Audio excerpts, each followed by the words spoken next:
गबन प्रेमचंद का एक महत्वपूर्ण उपन्यास है और आज हम चर्चा करेंगे गबन के औपन्यासिक शिल्प पर कि गबन का औपन्यासिक शिल्प किस तरह से बुना गया है, किस तरह से उसकी बनावट है। कई बार गबन को लेकर के उसकी चर्चा परिचर्चा होती है कि कैसे लिखा गया है, क्या ये सिर्फ गहनों की बात है, गहनों के मोह की बात है या इसके साथ कुछ और है। तो हम देखेंगे कि प्रेमचंद अपने इस उपन्यास के द्वारा क्या कहना चाहते हैं। गबन के औपन्यासिक शिल्प से अभिप्राय है गबन उपन्यास के कथानक को सबसे पहले हम जानें कि ये कथानक जो है वह किस तरह से बुना गया है, इसमें क्या क्या वस्तुएं, क्या क्या बातें इसमें जुड़ी हुई हैं। और कथानक को और अच्छी तरह से समझने के लिए हम दो बातों पर गौर करेंगे। एक उसकी कथा वस्तु हो जाएगी, यानी उसकी कहानी क्या है, वह किस तरह के प्रेमचंद किस तरह के प्लाट का इस्तेमाल करते हैं। और दूसरी बात जो उसके साथ जुड़ेगी वो उसका शिल्प हो जाएगा, यानी उपन्यास की कहानी को कई कोणों से, कई दृष्टिकोणों में खरा उतारने के लिए किस तरह के शिल्प का इस्तेमाल करते हैं प्रेमचंद, ये बातें हम इससे जानेंगे। दरअसल जो गबन उपन्यास है इसकी जो मूल समस्या है वो कर्ज की समस्या है और शुरुआती दौर में यही कहा गया। देखने से लगता है, सामान्य तौर पर अगर हम देखें कि जालपा नाम की एक जो इसकी स्त्री है, जो पात्र है, वह शुरू से ही लेकर के उसके मन में गहनों को लेकर के मोह है। शुरुआती दौर में जब इस पर चर्चा की गई, इस उपन्यास पर, या साधारण दृष्टि से जब इसको पढ़ा गया तो सिर्फ यही मान लिया गया कि अगर जालपा का गहनों से इतना मोह न होता तो शायद ये इस उपन्यास का रुख ये न होता, ये मोड़ इसमें न आता। लेकिन जैसे जैसे गबन पर और विचार विमर्श किया गया तो यह पाया गया कि ये तो एक कहानी है, एक प्लाट था जिस पर गहनों को लेकर के एक प्लाट था, बल्कि मूल इसकी जो बात है वो राष्ट्रीय आंदोलन था। क्योंकि राष्ट्रीय आंदोलन, ये उपन्यास 1930 के आसपास लिखा गया था, 1931 के आसपास लिखा गया था और उस समय पर राष्ट्रीय आंदोलन जोरों पर था। इसलिए हम इसका जो औपन्यासिक शिल्प है उसमें हम इसके की शिल्प प्रवृत्तियों पर भी चर्चा करेंगे। इसके साथ ही बार बार कथा सम्राट मुंशी प्रेमचंद पर ये बातें भी बताई जाती रही हैं कि क्या वो यथार्थवाद की बात करते हैं या फिर आदर्शोन्मुख यथार्थवाद की बात करते हैं। तो यहाँ पर इसकी शिल्प की बुनावट के तहत मैं बता दूँ कि यहाँ दोनों ही बातें साथ साथ चलती हैं, आदर्श भी है और यथार्थ भी है। क्योंकि अगर हम यथार्थ नहीं डालते मुंशी प्रेमचंद तो वो पुस्तक में जान नहीं आ पाती थी। और पर यथार्थ कई बार हमें बहुत चुभता है और पीड़ा देता है। इसके लिए शायद कथाकार ने आदर्श का अपनी लगभग सभी उपन्यासों में आदर्श की तरफ अपने को मोड़ा है। इसके साथ साथ इसके औपन्यासिक शिल्प के साथ हम चूँकि इसकी भाषा पर भी बात करेंगे कि इसकी भाषा कैसी है। किसी भी रचना में वस्तु पक्ष और शिल्प पक्ष एक दूसरे पर निर्भर करते हैं। जैसे मकान के निर्माण में ईंट, पत्थर, सीमेंट, बालू, लोहा, बहुत सारी चीज़ों, बहुत सारे मटेरियल की ज़रूरत होती है, तभी एक मकान अपने अस्तित्व को ग्रहण कर पाता है। वैसे ही जो पुस्तक होती है, जो रचना होती है, उसमें बहुत सारी चीज़ें होती हैं। कहानी भी होती है, प्लाट भी होता है, चरित्र भी होता है, समस्या भी होती हैं, आधुनिकता भी होती है, बहुत कुछ होता है। इसीलिए उपन्यास के ढांचे को कथानक कहते हैं और इसे अंग्रेजी में प्लॉट कहा जाता है। उपन्यासकार ने, मुंशी प्रेमचंद ने शुरुआत में ही, जब जालपा बहुत बच्ची है और वो सावन के महीने में झूला झूल रही है, तभी उसके घर के पास एक बिसाती आता है जो चंद्रहार बेच रहा है, जो मूल चंद्रहार नहीं है, जो आभूषण नहीं है, बल्कि एक वो नकली चंद्रहार है। पर उसको वहीं से लगाव हो जाता है कि हमें चंद्रहार चाहिए। तब उसकी माँ समझाती है कि जब उसका विवाह होगा तो पति के घर से उसको चंद्रहार मिलेगा, जो उसके मन में एक ग्रंथि की तरह बैठ जाता है और वो आजीवन इस बात को विस्मृत नहीं कर पाती है कि उसे चंद्रहार नहीं चाहिए। पर आगे के जीवन में जैसे जैसे उसके जीवन में बहुत सारे दुख आते हैं, बहुत सारी समस्याओं से वह जूझती है, रमानाथ उसको छोड़ करके चला जाता है, तो वह इस आभूषण प्रेम से अलग होकर के एक विचारशील स्त्री के रूप में परिवर्तित होती है। आगे हम गबन के कथानक के बारे में बात करेंगे कि गबन का कथानक कैसा है। तो ये एक मध्यवर्गीय परिवार की कहानी है, जिसके प्लाट में मूल में जालपा नामक एक स्त्री है जिसे गहनों से बेहद लगाव है। जालपा विवाह के बाद अपने पति रमानाथ के घर चली जाती है, जहाँ वो गहनों की चाहत रखती है और कह नहीं पाती है उनको खुल करके। और जो रमानाथ है वो कई तरह का आलसी है, कुछ कर नहीं पाता है, पर अपनी पत्नी को ठीक ठीक बातें नहीं बता पाता है। प्रेमचंद ने जालपा के प्रति बहनों के कारणों की उसकी जो पहचान की है, जिसके मूल में उसके बचपन की घटनाएं, जैसा कि मैंने अभी बताया कि बचपन में ही उसको कहा गया है कि आप पति के घर जाओगी तो वहाँ पे आपको चंद्रहार मिलेगा। पर जालपा जब अपने पति के घर आती है तो वहाँ कुछ और ही शुरू हो जाता है। उसके जो विवाह में जो उसको गहने मिले हैं वो गहने अचानक से गायब हो जाते हैं, जिसमें उसके पति और ससुर जी का हाथ होता है। और ये बात जालपा को बताई भी नहीं जाती है कि घर में इस तरह की दिक्कतें हैं कि जिसकी वजह से उसके गहनों को, सुनार को वापस कर दिया गया है। इसके बाद धीरे धीरे जालपा जो है रमानाथ के साथ बाहर निकलना शुरू करती है, घर से बाहर निकलती है। तब उसकी कुछ महिला स्त्रियों से उसकी दोस्ती मित्रता होती है और मित्रता होने के बाद में उसको एक बार फिर गहनों से लगाव हो जाता है। रमानाथ एक ऑफिस में छोटा मोटा काम करना शुरू कर देता है और ऐसे में लगातार वो कर्जे में डूबता चला जाता है। तो इसके साथ ही ये सब जो कथा चलती है उसके साथ नाटकीय दृश्य भी प्रेमचंद ने डाले हैं कि कैसे कैसे होता है। जैसे रमानाथ एक दिन जब जौहरी की दुकान पर जाता है जालपा के गहनों के लिए, तो वो वहाँ पर सब उसको बुलाना शुरू करते हैं, बाबूजी आप यहाँ आइए, बाबूजी आप यहाँ आइए। और वो ना चाहते हुए भी एक जौहरी की दुकान में चला जाता है और ये सोच करके कि जालपा के हाथ में ये कंगन बहुत अच्छा लगेगा, ये या फिर ये बुंदे बहुत अच्छे लगेंगे, और वो ख़रीदता चला जाता है। वो अपनी परिस्थिति के बारे में नहीं समझ पाता है कि मैं इतना जो ले रहा हूँ उसको मैं कैसे वापस करूँगा। तो प्रेमचंद इसके लिए क्या करते हैं कि चरित्रों के उनका जो शिल्प है उसमें वो सिर्फ चरित्रों को कोई बारे में आपको सुनाते नहीं है कि रमानाथ कैसा है, बल्कि वो दिखाते भी चलते हैं कि वो कैसे कैसे कर रहा है। और इसमें वो क्या करते हैं प्रेमचंद की समय को निलंबित कर देते हैं, यानी समय को एक तरफ कर देते हैं और उनके जो चरित्र हैं वो आपस में बातें करते हुए और पाठक के साथ अपनी एक मित्रता कायम करते हुए आगे बढ़ते चले जाते हैं। इसके बाद में इस कथानक में ये भी बात आती है कि कैसे लगातार रमानाथ जो है वहाँ थोड़ी बहुत रिश्वत लेता है अपने चुंगी के उस कहमे में, और वहाँ पर फिर वो जो गल्ले का पैसा होता है उसको लेकर के चला जाता है, क्योंकि जौहरी ने उसे बहुत परेशान करके रखा हुआ है। और अब वो किस मुँह से किसको जवाब दे, इसलिए वो गाड़ी में बैठ करके एक दिन उसको छोड़ करके चला जाता है।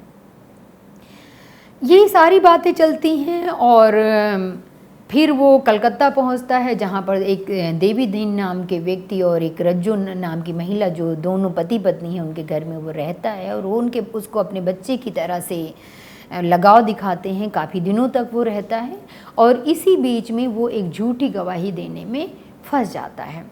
तो और यहाँ पर जो है चूँकि आंदोलन चल रहा था, देश का आंदोलन चल रहा था, स्वतंत्रता स्वाधीनता आंदोलन चल रहा था, उसमें भी कहीं ना कहीं रमा कूद जाता है। और देवी दीन तो पहले ही कूदा हुआ है, क्योंकि उसने अपने दो बेटे वहाँ पर गंवाए हुए हैं।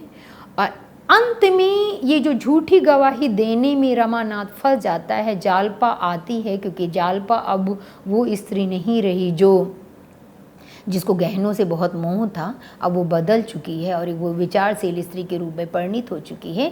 इसलिए वो रमानाथ को वहाँ झूठी गवाही देने से बचा लेती है और वो गंगा के किनारे जा कर के एक बार फिर से प्रयाग जा कर के बच जाते हैं। और इस तरह से सारे जो उपन्यास के पात्र हैं उनका जो संघर्ष है वो धीरे धीरे समाप्त हो जाता है। गबन उपन्यास में बहुत सारी घटनाएं हैं और चरित्र भी हैं, कई सारे चरित्र हैं। रमानाथ है, दयानाथ है, उसके भाई हैं, एक देवी दीन मुख्य यहाँ पर चरित्र है, स्त्रियां चरित्र हैं, जोहरा नाम की वैश्या है, जालपा उसके केंद्र में है, रतन है। और ये जो बहुत सारी उपन्यास में घटने वाली घटनाएं हैं और जो चरित्र हैं वो एक दूसरे से मुखातिब होकर के चलते रहते हैं। तो रामानाथ का जो चरित्र है वो बहुत सपाट किस्म का है। वो शुरू से ही अपने आप को बहुत ज़्यादा अभिव्यक्त नहीं कर पाता, अपनी वास्तविकता को नहीं बता पाता, और फिर जालपा जिससे वो अत्यंत प्रेम करता है उसको छोड़ करके वो एकदम से चला जाता है। तो जबकि जालपा उससे बहुत अधिक सशक्त पात्र के रूप में आती है। उसको जितना गहनों से मोह है, पर जिन चीज़ों से मोह है उसे, उन्हीं को इकट्ठा करके जब रमानाथ चला जाता है तो उसको जरा भी मोह नहीं आता, और वो गंगा में सारी चीज़ों को उठा करके उनकी पोटली डुबो देती और कहती है कि मुझे ये नहीं चाहिए, ये कुछ मुझे नहीं चाहिए। इसलिए गबन का जो उपन्यास का जो कथानक है वो घटना प्रधान भी है, चरित्र प्रधान है। आगे हम गबन की औपन्यासिक शिल्प प्रविधियों पर बात करेंगे कि किस तरह से प्रेमचंद ने इसकी कहानी को बुना है, क्योंकि स्वाधीनता आंदोलन उस समय जोरों पर था, और कैसे कथाकार जो महान कथाकार हैं, सम्राट हैं, कथा के सम्राट माने जाते हैं, उन्होंने किस तरह से इस उपन्यास को बुना है। तो उपन्यास को के प्रस्तुतिकरण के लिए उन्होंने कई तरह की प्रविधियों का इस्तेमाल किया है। सबसे पहले हम गबन उपन्यास की वर्णन शैली देखेंगे कि किस तरह से वो वर्णन कहते हैं, यानी पाठक उनके साथ बिल्कुल जुड़ता हुआ चला जाता है। तो उनके उपन्यासों की, जैसा कि उनकी कहानियों के साथ भी यही है और उपन्यासों के साथ ही भी यही है कि उनके उपन्यासों की जो बनावट है वो बेहद सरल है। जैसे ऐसे लगता है कि कोई किस्सा गोई आसपास का जो व्यक्ति है वो अपनी कहानी को सुना रहा है। उसके साथ ही वो, तो ये शैली है, सरल कथन की शैली है, वर्णन की शैली है उनकी। इसके साथ ही वो चित्र भी बनाते चलते हैं। चित्र और नाटक की प्रवृत्ति से वो अपने वर्णन को आगे ले जाते हैं और वहाँ देते हैं। कई बार उनके पात्रों के वार्तालाप से ऐसा लगता है मानो लेखक ने उन्हें छिप कर सुना हो। जैसे जब झूले में जालपा झूल रही है, या फिर रमानाथ वहाँ से गबन हो उसका पैसा लेकर के भाग गया है, जौहरी को दे करके चुपचाप ट्रेन में बैठा जा रहा है, उसके पास कुछ है नहीं, वो अपनी अंगूठी दे देता है और उसके बदले में उसको कुछ मिलता भी नहीं है, उसके साथ धोखा भी हो जाता। ऐसा लगता है कि जो रमानाथ कर रहा है उसे जालपा नहीं जानती, उसका कोई परिवार नहीं जानता, उसके मित्र उस बात से परिचित नहीं है कि उसके साथ क्या हो रहा है। लेकिन ऐसा लगता है कि जो लेखक है वो सब कुछ चुपचाप छुप करके सुन रहा हो कि अच्छा इसके साथ अब ऐसा हो रहा है, अच्छा अब इसके साथ ऐसा हो रहा है। जो भी पात्र के साथ, मुख्य चरित्र के साथ घटित हो रहा है वो ऐसे ऐसे होता है। ऐसा लगता है कि जैसे लेखक का वो अपना अनुभव और वो पाठकों को बताना चाहता हो कि भाई मैंने ऐसे देखा था एक व्यक्ति को, मैंने एक स्त्री को भी देखा था कि वो किस तरह से अपने गहनों के लिए लालायित हो रही थी। यद्यपि जालपा कभी खुल करके इस बात को व्यक्त नहीं करती है कि मुझे ये चाहिए ही चाहिए, पर उसकी इच्छा का मान करते हुए रमानाथ और जो उसका स्वभाव है कि वो वास्तविकता से नहीं परिचित करवाना चाहता है, इसलिए उसकी इच्छा का मान करते हुए वो लगातार अपनी स्थिति को न देखते हुए लगातार गहनों पर गहने लाता चला जाता है। तो प्रेमचंद ने सरल कथन की शैली अपनाई है, चित्र और नाटकीय तीनों प्रवृत्तियों का इस्तेमाल किया है, और ये जो कथा कहन की व्यवस्था है, जिस तरह से कथा गबन की कही गई है, उसमें इन तीनों तरह की, उसका जो नरेटर है वो तीनों तरह की प्रवृत्तियों का इस्तेमाल करता है। कि इसमें एक और गबन में जो देखने की बात है वो ये है, इसके शिल्प में जो देखने की आवश्यकता है कि वो पाठक कहाँ अवस्थित होकर के उसको देखता है। उपन्यास के आरंभ में पाठक जालपा के बचपन के दृश्यों के सम्मुख होता है, उसके बाद मुंशी दीनदयाल की आर्थिक सामाजिक स्थिति को देखने लगता है, और फिर देखता है कि कैसे मुंशी दीनदयाल जो हैं लगातार आर्थिक रूप से घिरते चले जा रहे हैं, उनके पास पैसा नहीं है, वो कैसे करें, उनके रोज़ जवाब देने पड़ रहे हैं। तो इस तरह से लेखक के साथ पाठक का एक संबंध विकसित होता। गबन में कभी हम प्रेमचंद को अपनी आवाज़ में बातें करते हुए देखते हैं, तो कभी पात्र के माध्यम से। यही कारण है कि उपन्यास में हम पात्रों और उनके कार्य व्यापार को अधिकतर तो अपनी आँखों से देखते हैं या फिर लेखक की आँखों से। तो ये भी है, साथ में जो उनके दृश्य हैं वो बहुत ही नाटकीय रूप में प्रस्तुत किए जाते हैं। इसके आगे जो एक शिल्प प्रवृत्ति है, इसका जो आदर्शवाद है और जो यथार्थवाद है, उस पर भी हम पढ़ेंगे। प्रेमचंद ने लिखा है कि मैं उपन्यास को मानव चरित्र का चित्र मात्र समझता हूँ। मानव चरित्र पर प्रकाश डालना और उसके रहस्य को खोलना ही उपन्यास का मूल तत्व है। तो मानव जीवन के रहस्य सच में वो यहाँ पर उनके पास गबन में जो जो भी पात्र हैं, चाहे वो देवी दीन हो, चाहे वो जग्गू हो, शुरुआत में किसी को नहीं पता चलता है कि जब रमानाथ उनके करीब आता है कि देवी दीन और जग्गू जैसे जो गृहस्थ हैं, जो सब्जी भाजी का काम करती है, और देवी दीन इधर उधर घूमा फिरा करता है, तो उसके दो जवान बेटे शहीद हो चुके हैं। धीरे धीरे कथा में प्रकाश पड़ता है कि किस तरह से उनके दो जवान बेटे शहीद हो चुके हैं। तो ऐसा लगता है कि जो लेखक है वो लगातार जो चरित्र हैं गबन के, उनके रहस्यों की लगातार पड़ताल करता है। जैसे रतन है, एक जवान महिला है जिसने एक वृद्ध वकील साहब से विवाह कर रखा है। अब उसके साथ क्या होता है कि शुरुआत में लगता है कि भाई रतन बहुत खुश है, उसके साथ बहुत कुछ अच्छा हो रहा है, उसके पास पैसे हैं, वो मनपसंद अपने गहने खरीद सकती है, वो सखियाँ हैं, उसके पास सब कुछ है, और जालपा जब भी उसके पास पहुंचती है तब वो खुश नज़र आती है। पर धीरे धीरे पता चलता, उसके रहस्य खुलते हैं कि वो उसके पास कोई अपनी संतान नहीं है। फिर वो बहुत जवान रहती है, तभी वकील साहब की मृत्यु हो जाती है, और वकील साहब के मन में भी कहीं ना कहीं इस बात का शिकवा है, शिकायत है कि मैंने एक जवान रतन के साथ ऐसा क्या कर दिया। और उसके बाद आगे रहस्यों की कथा चलती है कि एक विधवा के लिए हमारे समाज में कुछ नहीं है। उस समय तक लगभग कुछ नहीं था, क्योंकि विधवा बिल वगैरह पास नहीं हुए थे, पति की संपत्ति पर किसी तरह का कोई अधिकार नहीं था। तो बहुत ही चालाकी से जो रतन का जो भतीजा होता है वो सारी संपत्ति को अपना लेता है, और रतन के पास कुछ नहीं बचता, वो वैसी ही हो जाती है जैसी जालपा होती है। और तब उसे पता चलता है कि ये बड़े बड़े जो संयुक्त जो परिवार हैं और स्त्री को किसी तरह की संपत्ति न देने की जो बातें, ये कहाँ की रीति है। यद्यपि वो बार बार ये कहती है कि मुझे कुछ नहीं चाहिए, मुझे कुछ नहीं चाहिए, पर ये कहते कहते भी प्रेमचंद उसकी सारी यथा स्थिति को खोलते हुए चले जाते हैं। और एक दिन लगता क्या है कि जो जालपा है और जो रतन है वो दोनों एक ही बिंदु पर आकर के खड़े हो गए, एक ही जगह पर आकर के खड़े हो गए हैं। दोनों ही उतने ही कमज़ोर, उतने ही निर्बल, उतनी ही असहाय हैं जो उस समय पर किसी की भी स्थिति हो सकती थी। यथार्थवाद, सच में यथार्थवाद का मतलब क्या है? यथार्थवाद का मतलब है सच्चाई से रूबरू कराना। शायद सच्चाई से रूबरू होने पर व्यक्ति को मानसिक तौर पर बहुत जोर पड़ता है। हम सभी जीवन में रोज़ सच्चाई से रूबरू होते हैं, पर फिर भी उससे बचना चाहते हैं, क्योंकि वो हमारी दुर्बलताओं को बताता है। तो इस गबन के साथ भी यही हुआ है कि वो लगातार उसका जो यथार्थ है वो उसकी दुर्बलताओं को बताता है, रमानाथ की दुर्बलता को बताता है कि वो कितना कमज़ोर है कि अपनी पत्नी से भी सच्चाई को, वास्तविकता को शेयर नहीं कर पाता। वो हमारी विषमताओं को भी बताता है कि हम कैसे एक दूसरे से अलग हैं।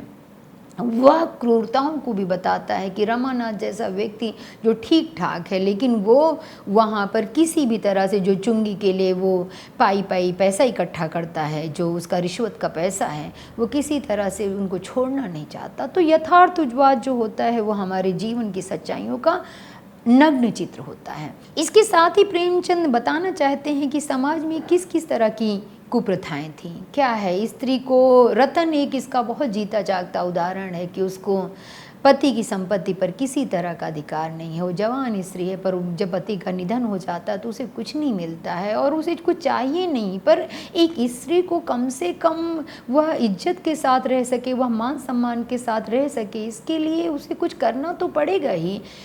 तो इसके लिए ये है। और साथ ही साथ प्रेमचंद कहते हैं कि आदर्श को भी बताना बहुत ज़रूरी है, क्योंकि आदर्श के माध्यम से ये हम जानते हैं, जैसे कि रामचरितमानस भी है और बहुत सारे ग्रंथ हैं, आदर्श के माध्यम से ये जाना जाता है कि जीवन ऐसा भले है, बहुत कठिन है, पर वो कैसे बनाया जा सकता है, उसको उसमें कैसे सुरुच संपन्नता ढाली जा सकती है। इस आदर्शवाद के लिए अगर मैं गबन में किसी चरित्र का नाम लूँ तो वो जालपा है। वो जालपा जो बहुत कोमल है, वो जालपा जो बचपन से ही गहनों का मोह रखती है और कहीं ना कहीं उनके आसपास वो रहती है, लेकिन कुछ दिनों के बाद जब रमानाथ उसके पास से चला जाता है तो उसकी जैसे ऐसा लगता है कि उसकी आंखों के सामने की बंधी हुई पट्टी खुल जाती है। उसको अब कुछ नहीं चाहिए, वो सारे गहनों का मोह, सारे समझने संवरने का मोह, सारी घड़ी और साड़ियों का मोह छोड़ करके निकल पड़ती है। सबसे पहले वह उस नक्शे पर आती है कि भाई उसको सॉल्व करना आता है, उसको हल करना आता है रमानाथ को, और उसके माध्यम से वो कलकत्ता तक पहुंच जाती है। तो और फिर वो कभी पीछे मुड़ करके नहीं देखती है, वो उसे क्या चाहिए। अब जब वो कलकत्ते पहुंचती है तो रमानाथ उसकी ओर ध्यान नहीं देता, वो उससे बचा छिपा भागा फिरता है, क्योंकि वो सुविधा भोगी बन चुका है। और कलकत्ते में जा करके भी जग्गू जैसे और देवी दीन जैसे लोगों के पास रह करके भी रमानाथ क्या करता है कि वो पुलिस का मुखबिर बन जाता है कहीं ना कहीं, और उनकी झूठी गवाही देने के लिए हामी भर देता है। और उस झूठी गवाही में किसको जाना है, किसकी जान जोखिम में है? उन लोगों की जान जोखिम में है जिन्होंने देश के लिए क्रांति की है, क्योंकि वो अंग्रेज़ों का शासन था। ये 1931 की बात हो रही है, ये अंग्रेज़ों का शासन था जब बहुत सारे क्रांतिकारियों को अंग्रेज़ों ने खुले तौर पर फांसी दी थी, सजाएं दी थी, और उन क्रांतिकारियों के विपक्ष में खड़ा होकर के रमानाथ कहता है कि मैं उनके लिए गवाही दूंगा। जब ये बात देवी दीन को पता चलती है, ये बात जालपा को पता चलती है, तो वो उसको वहाँ से बचाते हैं। और अंततः बहुत कुछ होते हुए भी रमानाथ के जीवन में परिवर्तन आता है और वो जालपा और देवी दीन का मान रख लेते हैं। वो गवाही देने से हट जाता है, मुकर जाता है। तो ये सारी बातें हैं। साथ ही जालपा आदर्श की तरफ कैसे बढ़ती है कि वह सारी चीज़ों को, जब वो कलकत्ता पहुंचती है तो वहाँ पर जिनके घर में वो रहती है वो क्रांतिकारियों का परिवार है, वो उनके घर में पानी भर के लाती है, वो उनके बच्चों को खाने पीने का ध्यान रखती है, वो उनके घर की रोटी पानी रसोई देखती है। ऐसा लगता है कि रमानाथ जो उनके लिए झूठी गवाही देने के लिए हामी भर चुका है, तो कहीं ना कहीं प्रायश्चित करती है, और इस प्रायश्चित के जरिए वो अपना आदर्शवाद आगे ले जाती है, एक आदर्श स्त्री बन के दिखाती है। रमानाथ उपन्यास के आरंभ से लेकर अंत तक अपनी कमजोरियों के साथ जीता है, और अंत में जालपा की वजह से उसका परिवर्तन हो जाता है। इस हृदय परिवर्तन का कारण, जिस तरह से रमानाथ शुरुआत से पूरे उपन्यास में कमजोरियों के साथ जीता है और अंत में उसका हृदय परिवर्तन होता है, इसको आलोचकों ने गांधी युग को भी माना है कि गांधी लगातार इस बात का प्रयास कर रहे थे कि कैसे लोगों में हृदय परिवर्तन होगा। वो कहते थे कि भाई असहयोग करो, आप बदलाव करो, हमें कुछ विदेशी नहीं चाहिए, हमें अपनी भाषा से ही मोह करना है, हमें अपनी भाषा में ही लिखना पढ़ना है, हमें अपने देश जैसा भी है हमें इसको वैसे ही लेकर के चलना है। तो प्रेमचंद ने गबन को अंततः सब मिल जाते हैं, सब एक हो जाते हैं, और अंततः इस उपन्यास को प्रेमचंद ने एक आदर्श रूप तो प्रदान किया है। अगला हम इस पे गबन उपन्यास की भाषा पर भी बात करते हैं। प्रेमचंद बहुत ही भाषा के वो तो किस्सा गो हैं, और उन्होंने शुरुआती दौर पर सोजे वतन इत्यादि में उन्होंने उर्दू भाषा का खुलकर इस्तेमाल किया था। वो तो बहुत अच्छी भाषा उनके पास है। तो इस गबन उपन्यास में भी वो एक किस्सा गो के रूप में कहानी सुनाते चले जाते हैं, पात्रों की मना स्थिति का वर्णन करते हैं, उनकी मानसिक दशा का विश्लेषण करते हैं कि मन के अंदर क्या चल रहा है। जैसे जब रमानाथ जिस दिन जालपा के साथ ऊपर छत पे सोया होता है और वो गहनों की पोटली को छुपाने की लगातार प्रयास करता है, और उसी में कहीं कसमसा करके जालपा जग जाती है। रमानाथ को लगातार इस बात की चिंता है कि कहीं जालपा को पता तो नहीं चल गया। जब वो शुरुआत में सुबह कहती है रमानाथ से कि रात को मुझे ऐसे ऐसे सपने आ रहे थे, ये हो रहे थे, तो रमानाथ को ऐसा लगता है कि कहीं उसको सारी बातों का पता तो नहीं, और वो मुझे बहाने बता रही कि ये सारा काम किसी चोर ने ना करके मैंने ही किया है। तो बहुत अच्छी तरह से मानसिक दशा का विश्लेषण करते हैं प्रेमचंद, और उसके बहाने कई तरह की समस्याओं का भी विवेचन करते मिल जाते हैं। उपन्यास में तद्भव शब्दों का प्रयोग मिलता है। तद्भव शब्दों के प्रयोग से मुझे ऐसा लगता है कि जो कथा है, जो कहानी है, उसमें लोक चेतना समा जाती है, लोक अपने पूरे रूप में समा जाता है। लोग जिस तरह से बातचीत करता है, जिस तरह से हंसता मुस्कुराता है, जिस तरह से कहता है, वो मिल जाता है। इसलिए तद्भव शब्दों का इस्तेमाल प्रेमचंद के यहाँ अक्सर देखने को मिल जाता है। वो प्रेमचंद में, ये गबन में भी आया है। इसके साथ साथ अरबी, फारसी, संस्कृत, इसके भी शब्दों का प्रयोग मिलता है। बोलचाल के शब्दों का प्रयोग तो मिलता ही है। प्रेमचंद छोटे छोटे वाक्यों की रचना में माहिर हैं। वे अधिकांशतः सरल वाक्यों की ही रचना करते हैं। वे अपने पात्रों की शारीरिक रूपरेखा, वेशभूषा, आयु आदि का वर्णन बहुत सूक्ष्मता के साथ करते हैं। गबन में सरल वाक्यों के साथ साथ संयुक्त एवं मिश्र वाक्यों का भी प्रयोग देखा जा सकता है। संयुक्त मतलब जुड़े हुए, कुछ लंबे और मिलावट वाले। देवी दीन और जग्गो इस उपन्यास के जो पात्र हैं, क्योंकि जो रमानाथ है और जो जालपा है, रतन तो जो हैं, ये सब कहीं ना कहीं मध्य वर्ग के पात्र हैं। पर इसमें जो देवी दीन और जो उसकी पत्नी जग्गो है, वो निम्न वर्ग की पात्र है। तो उसके जरिए बार बार तद्भव शब्दों का इस्तेमाल प्रेमचंद ने किया है। जैसे स्वराज का सुराज हो गया है, देश का देश हो गया है, और कल्याण का कल्याण हो गया है। ऐसे बहुत सारे शब्द इसमें देखे जा सकते हैं।